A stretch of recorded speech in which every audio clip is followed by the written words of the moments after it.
Yep, turns out I wear glasses now. Pimpin' ain't easy. I suddenly feel all studious, so if you'd be so kind, I'd like you all to open up your textbooks and turn to the chapter concerning Classic Springer. It must have only been 12 months ago I was pining for a decent Classic Springer that wasn't just a cheeky repaint I'd already complained about. And then out of nowhere, I've been through like 3 of the buggers. They're all definitely worth a look though, so I suppose it's only fair we go through them in release order. Now, right from the start of the Classics phenomenon, Springer was one of the characters that everybody wanted, and they wanted it now. So third-party dudes FansProject took up the initiative and banged out this die-cast hard-ass, who they dubbed Warbot Defender. Now, for a good 2 or 3 years, this was the be-all end-all of Classic Springer, so to be reviewing it now in this capacity, that is to get out of the way so we can get to the real one, feels a bit weird. You know, like that time that Machine Head opened for Chimera. So check out this Metal Marauder. He is not a bad-looking fella at all. He's not quite Voyager size, but he's certainly more than Deluxe. Let's call it Deluxe Plus. FansProject definitely went all out on the G1 accuracy with this guy. Check out the yellow chest plate and the pointy shoulders and the spot-on colour placement. Gotta say, that's a pretty tremendous head sculpt as well, right down to the cocky expression. Self-assured, like Harrison Ford. Now, this guy does feel nice and solid, but it's a bit of an illusion. His torso's actually pretty hollow in there, but it's balanced out by the weighty metal bits. Sort of a shame about the weirdly prominent crotch and the lack of heels. So he's packing a fair stash of joints with pleasantly heavy ratcheting that makes him do a little jig, but he can hardly hold any poses because he's always falling over. And before you say anything, I know there's an upgrade kit from an even third party, but I ain't touching that. Third's as far as I go. Sorry, boys. Weapons are a mixed bag as well. These 2 pistols are pretty banging, but the swords are right flop. I mean, look at it, all thin and weirdly doubled up, with a little post poking out there. Although it is neat how tidily they all stash away. So the robot is a very long way from bad, but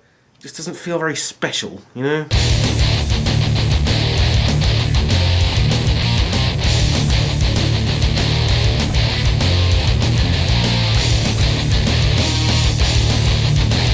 Transformation's far from a bad one. I mean, it's kind of intuitive enough, but it's really easy to forget how the arms work. Still does the trick, doesn't it? Here's your car mode then, and it's about what you'd expect. It's a functional, hefty cipher of the original that, you know, is a car mode, kind of. I really like the wheels for some reason, but this thing just isn't totally satisfying. I mean, you can see the hands in there, and you can kind of mask them with the pistols, but, you know, that still doesn't look great. I think this thing feels better than it looks. I mean, it's weighty, and it's sort of got the right spirit, but it's just a bit messy and not much fun. Speaking of joyless and messy, the transformation to copter mode really shouldn't be as much of a hassle as it is. You think it'd just be a couple of steps, but it's actually easier to go back to the robot mode and start again. And even then, the arms are such a nightmare that you find yourself weighing up how much you want to see the helicopter against how much you want to put the bloody thing down and get on with your life. Because it's not fun, and honestly, this alt mode kind of isn't worth it. I mean, I don't hate it, and I'm actually quite fond of the little cockpit thing there, that's a neat touch. But it's a bit of a lump, innit? I don't know, maybe I'm just being harsh because I'm clumsy. All credit to FansProject, they did kind of pull this off. If the plan was just to apply some decent modern engineering and nice posability while keeping the design as close to G1 Springer as possible, and I suspect it was, then I think this is about as good a job as anyone could do. It's just, you know, where's the imagination? But think about it, when this came out, imagination wasn't exactly top priority. We wanted a goddamn classic Springer, and we wanted it now. And that is what this is.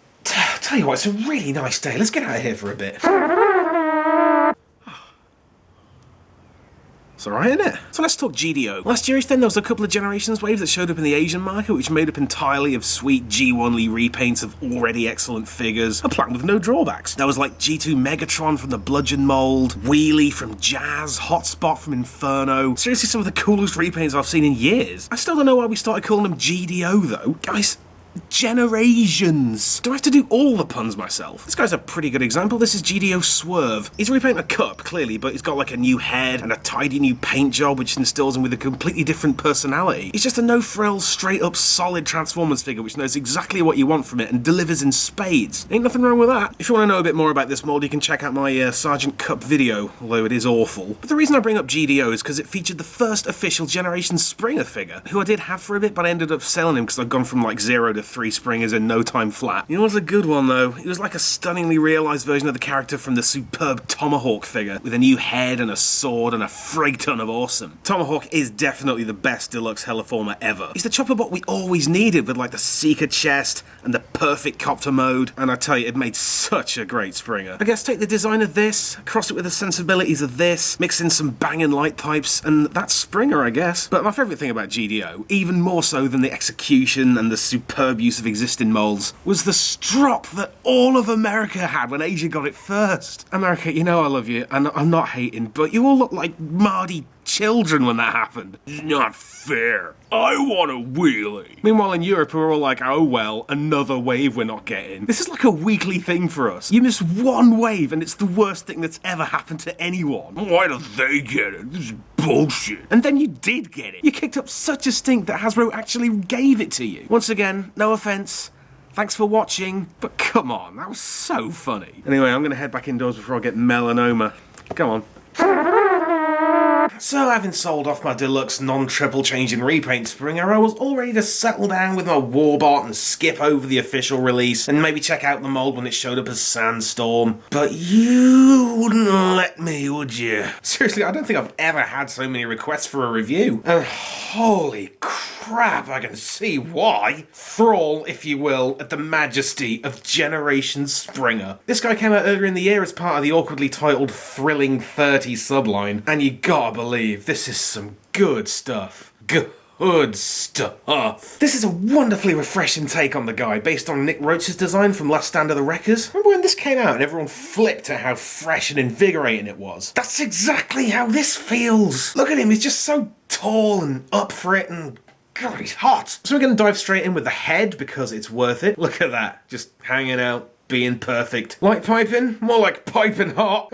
Torso's looking pretty good too, but this giant yellow chunk here is the only bit of the figure I slightly don't like. Just sort of resent how prominent and bland it is. But I'm over it. His kick-ass midriff's got me covered. Kick-ass midriff, that's a thing I never thought I'd say. Legs are awesome. They just give him a ton of height, and he's got these variable knee spikes and the awesome ankle wheels. These are the kind of design flares that make a guy memorable. And posability, forget about it. You don't even have to pose him for him to be posing. Likewise, the arms are pretty bodacious. They got all this sculpted detail and the wicked wheel biceps. These big shoulder flaps up here are retractable, just in case you hate them. Here at Springer Incorporated, we specialise in bespoke robo-shoulder display solutions tailored to the needs of the individual. Forearms look pretty standard, but they've got loads going on. There's like 5 different pieces here and 10 joints. Weaponry's supremely satisfactory as well. Check out the huge sword. Spoiler warning, this does split in half to form the rotor blades, but it doesn't just split in half. It's got this neat little zigzag thing going on. Because why not? Gun's amazing too. It's huge and brutal looking and it fires double. It's not even spring-loaded over here, that's friction fire! Do you know what I mean? This figure rules so hard that it makes friction fire cool! Oh my god, you guys, I don't think I can even convey how rad this robot is using words. It's just like, what am I doing?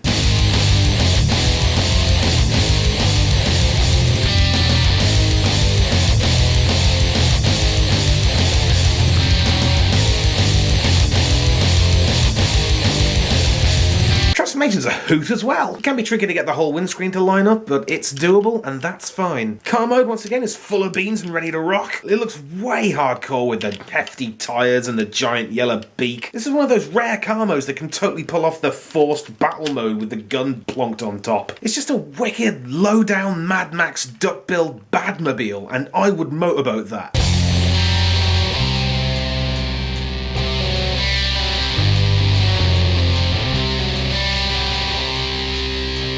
Nailed the copter mode too. Booyah! Springer is smashing him today, my friend. Yes, indeed. Get a load of this beast. This is seriously up there with the best copter formers. I mean, I just love the sweet nose cone and the cockpit and all that sculpted detail in there. I really love the big hench body and like the badonkadonk of a tail fin. It's sleek enough to be swish, but it's hardcore enough to be awesome. You got the ingenious use of the knee spikes as landing gear as well, and the sword rotor works incredibly well. Sure, I can't quite figure out how to clip the gun on, but I suspect that's my problem, so we'll give it a pass. This is such a great copter mode, and I'm a little bit mad at it for being so good. Generation Springer then is sincerely and without hyperbole one of the best Transformer figures I've seen in my life. For a triple changer to pull off 3 modes as independently great as these are, it's unprecedented. Also, it's just flabbergasted how sad this makes Warbot Defender look, because he isn't bad, not by a long shot. But this thing is so good that you have to believe that Warbot was a factor in Hasbro's thought process. Oh, FansProject, you've made a Springer, yeah?